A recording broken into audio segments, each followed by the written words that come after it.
সম্মানিত হাজিরিন, আল্লাহ তাআলা মুমিনদেরকে আল্লাহ তাআলার উপর তাওয়াক্কুল করার জন্য এক বিশাল অনেক গুরুত্বপূর্ণ নির্দেশ দিয়েছেন।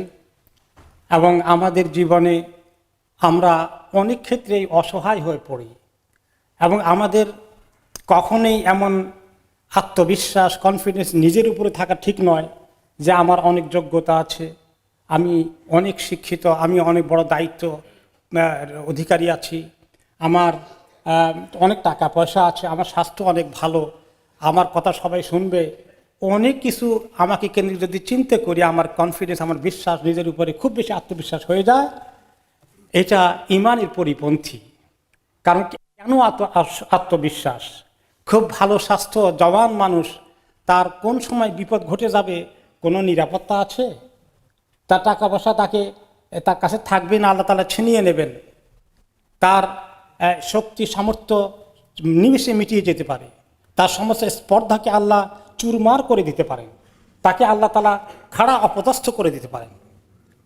এই জন্য মানুষ সর্বদা আল্লাহর উপরে তাওয়াক্কুল। আমি আল্লাহর কাছে ভিখারি, ফকির। আমি আল্লাহর ভরসা ছাড়া, আল্লাহর সাহায্য ছাড়া এক মিনিট আমার কোনো বিশ্বাস নেই, এক মিনিট আমার কোনো ক্ষমতা, আমার কোনো যোগ্যতা আমার নেই। আল্লাহর দয়ার উপরে আমি বেঁচে আছি। আল্লাহ তাআলা এই জন্য বলেছেন যে কোনো কাজ যখন তুমি এখন করবে, ভালো কাজ বিশেষ করে, তখন কি করো? সিদ্ধান্ত নিলে আল্লাহর উপরে তাওয়াক্কুল করো। তুমি মনে করো না তোমার পরিকল্পনা এত পাকাপোক্ত, তুমি এত হাইলি ইন্টেলেকচুয়াল, তুমি সব করে ফেলবা, তোমার যোগ্যতা অনেক বেশি। খবরদার, শুধু আল্লাহর উপরে তাওয়াক্কুল করো যে আল্লাহ তোমার তাওয়াক্কুল ছাড়া আমার কাছে কিছু নেই। আর যখন বিশেষ করে বিপদ আপদে ধৈর্য তোমার মুসিবত চলে আসে, তখন তুমি আল্লাহর কাছে শুধু আল্লাহর রহমত চাও, যে আল্লাহ আপনার রহমত চাই, আপনার রহমত ছাড়া আমি এক চোখের পলকের জন্য আমার দায়িত্ব আমার কাছে দিয়েন না। আপনি আমার পুরো দায়িত্ব, পুরো দেখভাল করেন আমাকে, আল্লাহ আমাকে খেয়াল করেন। এই তাওয়াক্কুলটা হচ্ছে আসলে একটা দোয়া।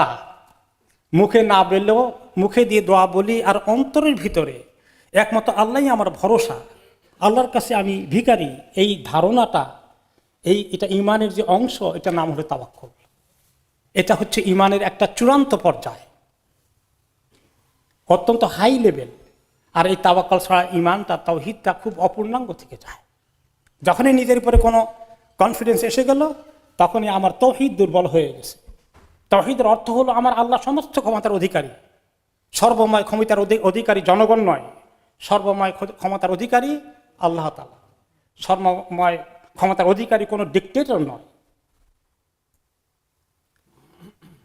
আল্লাহ তাআলা বলেছেন কোরআনের বাক্যে, আমাদেরকে ডেকে বলেছেন, হে মানুষ, হে জনগণ, তোমরা সবাই আল্লাহর কাছে ফকির। আর তিনি একমাত্র, যার কারো কোনো মুখাপেক্ষি হতে হয় না, তিনি একমাত্র সব প্রশংসিত। তুমি নিজে কখনো নিজেকেই মনে করো না যে আমার দরকার নাই কারো, আমি কারো কাছে ঠেকা নই, আমি আল্লাহর কাছেও ঠেকা নই, নাউজুবিল্লাহ।